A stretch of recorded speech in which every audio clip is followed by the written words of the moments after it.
Hello and welcome to a Firstpost POV. The trade war between China and the United States appears to have reignited.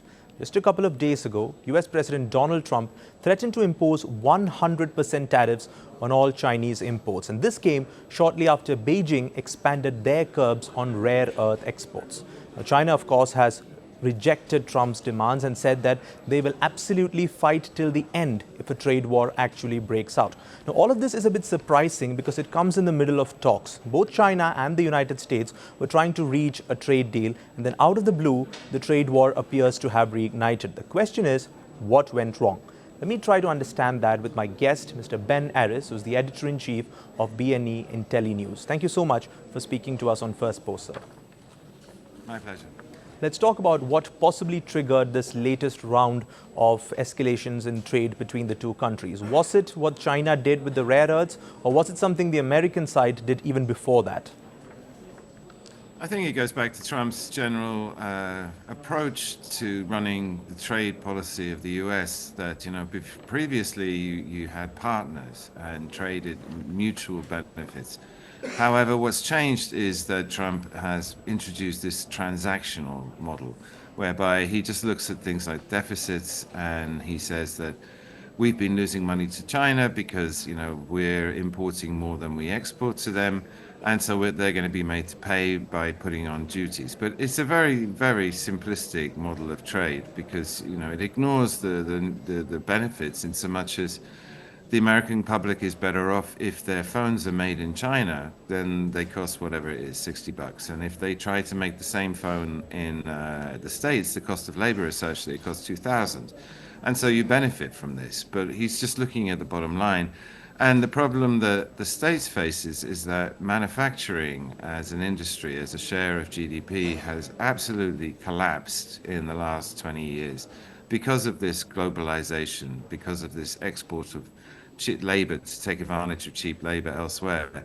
And so this mentality that Trump's brought to the table to try and undo this collapse in manufacturing problem and bring quote unquote manufacturing home again, which is not going to work, has been fueling this whole dispute. And China is like fighting back and it has this stranglehold over the States, a really significant strategic stranglehold in so much as China controls all of the rare earth metals, the critical minerals that go into this technology.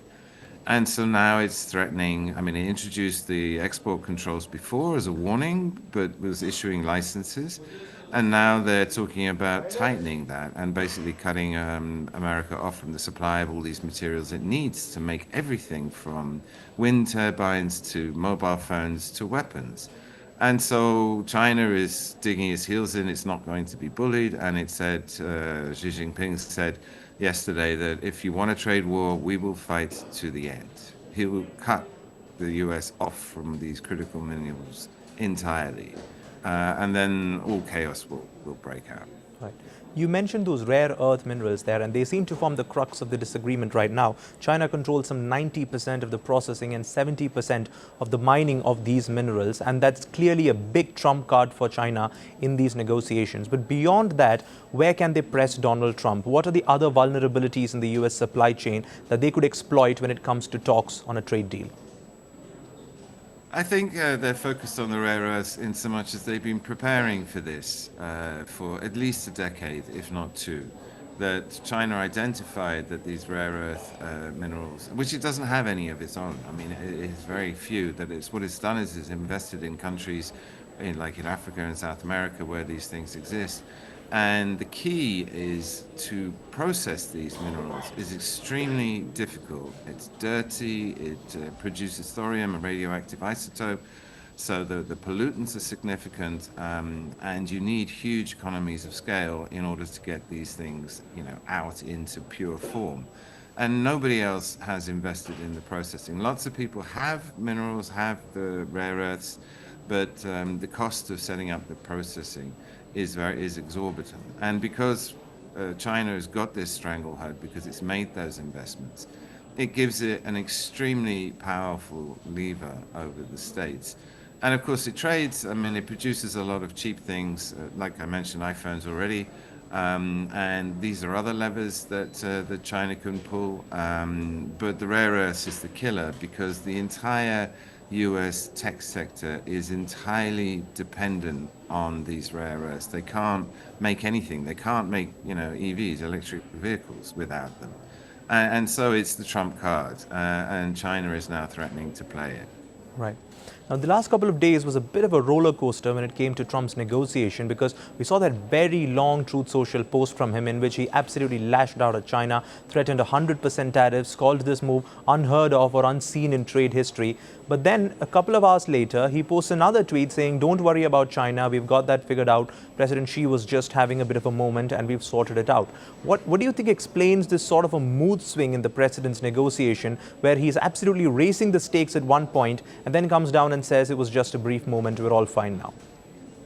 Well, watching Trump reminds me of watching Boris Yeltsin, the former Russia president, that, he was also prone to outbursts, very dramatic statements. And the key with that was never to really listen to what he said, look at what he does. And Trump does the same thing. He has rants on social media.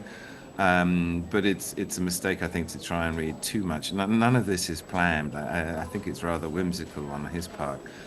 What we do know from the reporting that's coming out of Washington is that the Trump administration is actually kind of keen to have talks with Xi Jinping and sort this out, and that they're already backing off the 100% tariff threat. If Trump has made multiple threats of these enormous tariffs, and push comes to shove, he hardly ever puts them through. They don't happen.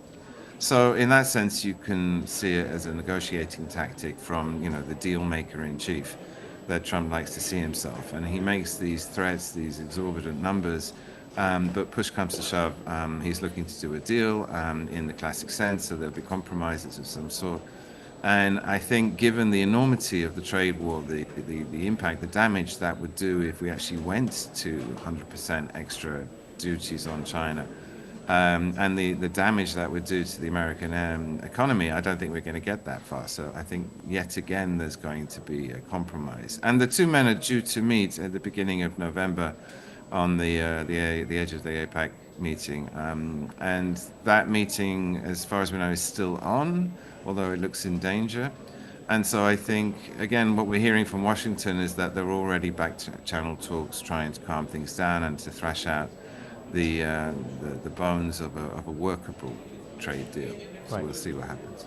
So one part of Trump's strategy, like you mentioned, is to make these bombastic statements and basically push the other side into a bit of an uncomfortable situation and make them negotiate. But when it comes to the table, what can Trump use to pressure Xi Jinping? Is market access or access to the American economy still as big as it once was? And if so, is that enough to bring the Chinese to the table and enforce a deal on them? It's significant. It's not key in so much as China isn't completely dependent on the US market, but the share is about 15% of US exports, and that's down from 18% a few years ago. So it's a sizable amount of business. China could live without it, but again, it's also a very profitable market for China. So Trump does have some cards to play, but they're not, the Trump cards that China has to play with its rare earth threat. Nevertheless, the Chinese want to have diversified exports. They want to continue to work with the Americans. I mean, their policy is to trade with everybody, and so they would be unhappy to see the States go. And the States does have some tech exports, some high-value products, software, hardware, that China is interested in, because technologically, although it's made enormous progress, it's still training the States where there's still a lot of cutting-edge work being done that China wants and needs access to in order to keep itself going forward. Right.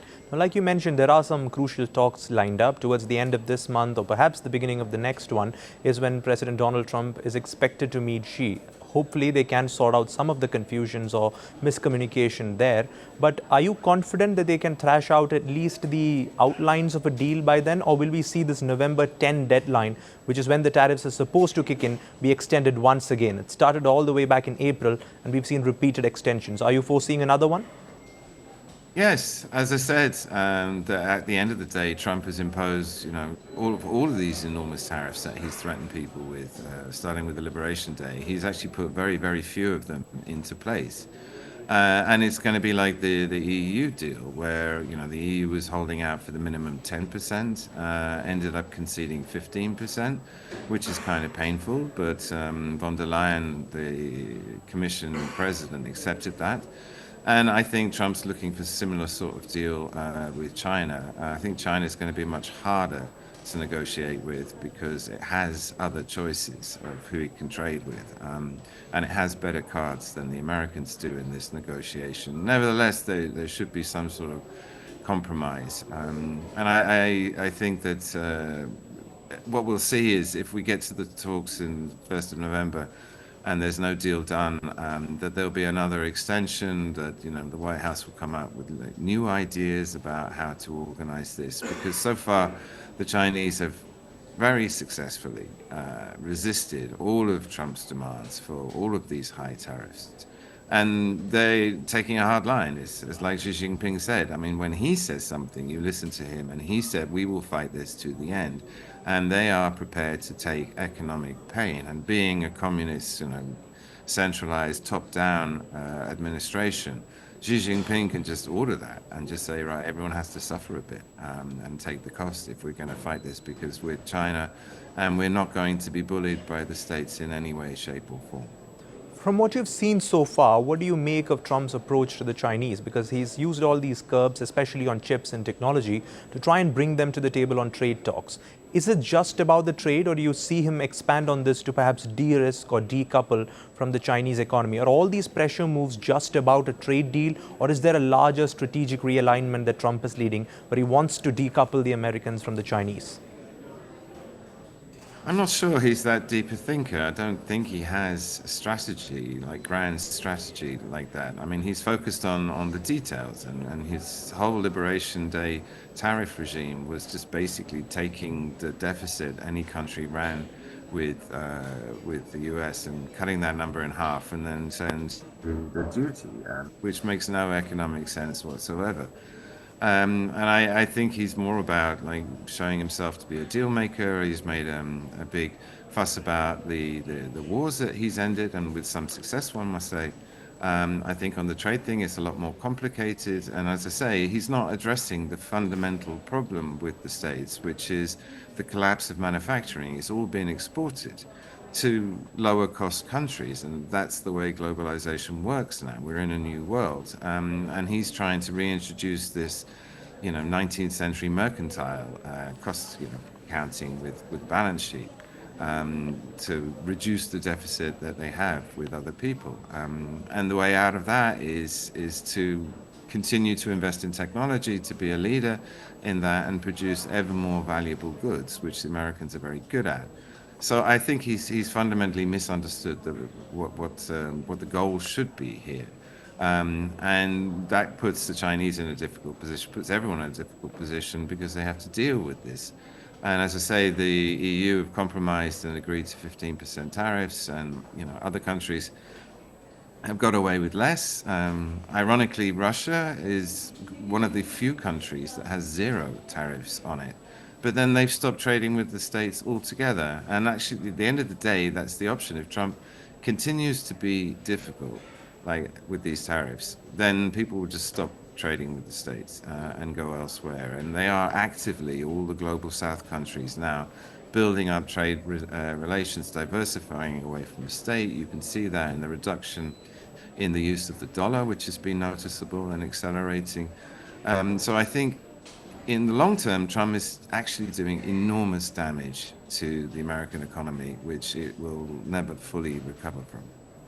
You spoke about reviving the American manufacturing, and Trump does sometimes briefly mention that. He says, make America great again. And we've also seen some investments to that end. For example, with the Japanese deal, the South Korean deal, and even with the EU deal, these countries promised to invest hundreds of billion dollars, eye-watering amounts, into the American industry. But do you expect these investments to actually materialize, or are these just some announcements on paper just to get a deal from him? Some will, definitely. I mean, the best example is the Taiwanese semiconductor manufacturer, which is now building a factory in I think it's Atlanta. And the point there is, it's one of the ways to avoid the duties that Trump's putting on people. So the Europeans are all talking about moving factories to the States in order to avoid this 15% tariff. He just set up an operation there. So it will pull in some investment. But it's not quite the same as, like, a strategy to rebuild America's manufacturing base. You'll get an incremental increase and maybe significant amounts, but it's not going to be enough in order to reverse the fall of manufacturing in the States. It's simply an economic reaction to the tariffs that are being put on trade relations with a lot of America's oldest and best partners. Right. Finally, let me just ask you, a lot of people may think this is a conflict between the Americans and the Chinese. We're sitting somewhere else in a different part of the globe. How does this impact us? Now, we know that America and China are two of the biggest economies, two of the biggest trading blocs. So if there was a full-scale trade war between these two, what should citizens living in other parts of the country brace for? Is it just uncertainty? Should we expect our prices to go up as well? What's the impact for the other parts of the world? I think this is going to drive general slowdown. It's also going to drive up inflation around the world. I mean, at the end of the day, the economic principle here is a thing called comparative advantage. That the Chinese are good at making rice, and the Americans are good at making, I don't know, cars. And what you do is you produce the thing you're good at, and then trade with the other people, and then both sides are better off because you get better quality goods at lower prices on both sides. And if you destroy that, which is what Trump is doing, turning everything into a bilateral transaction, then everybody's poorer because suddenly, the buy British sausages, they don't like that sort of thing, rather than making them themselves. And the cost of them goes up because of the tariffs. So everything goes up. And we're seeing global inflation. It's a problem for everybody. And the growth will be slower, and the prosperity for everyone will be reduced as a result of this, as long as it goes on. And I don't know, as long as Trump's in office, I think it will. So, as I said, the natural reaction of all the other countries in the emerging global markets or even international markets is to diversify and build up trade relationships elsewhere. Because all said and done, the American market is one of the biggest, if not the biggest market in the world. But you can live without it. There's, the rise of everyone else's economies in the last 30 years has been extraordinary, as these former socialist countries in Southeast, for example, or Eastern Europe, are now joining the capitalist club and growing at enormous rates, turning into huge markets. Because all said and done, I mean, the American market is 350 million people or thereabouts. And just China and India together by themselves is over 2 billion. And though as incomes rise in those markets, then geography is reasserting itself. The population size is now becoming important as you have these emerging middle classes in all these, formerly emerging markets. I think they've emerged. In Africa, you've got the rise of a whole middle class, and that's 1 billion people on its own. And that trend is only now starting to really get underway after 30 years of transformation and reform, and the fact that at the end of the socialist experiment, everyone's adopted capitalism, and all the big multinationals are moving in, and with the FDI, the foreign direct investment they bring technology transfer, they bring training, they bring education, and all these countries are really starting to benefit from that. And as I say, I think there's several, if not more decades ahead of fast growth in all these other markets. And so America, as I said before, is doing itself long-term damage by excluding itself from this story And the tariffs are not so much a barrier for goods coming in, they're just going to turn into a wall that isolates the states increasingly, and it will miss out on all this growth. Right. A lot of what Donald Trump is doing goes against the conventional wisdom of economics that we've seen for decades. But if this is what the American people voted for, fine. But I think the biggest takeaway from this conversation is that other countries need to diversify and need to look for other options, because Trump is in office for at least the next 3 years and he's unlikely to change that policy anytime soon. We'll be looking at the talks that will happen between President Trump and President Xi. That could perhaps offer us some clues on whether this will escalate into an all-out trade war or not. Thank you so much, Mr. Ben Aris, for speaking to us on First Post. My pleasure.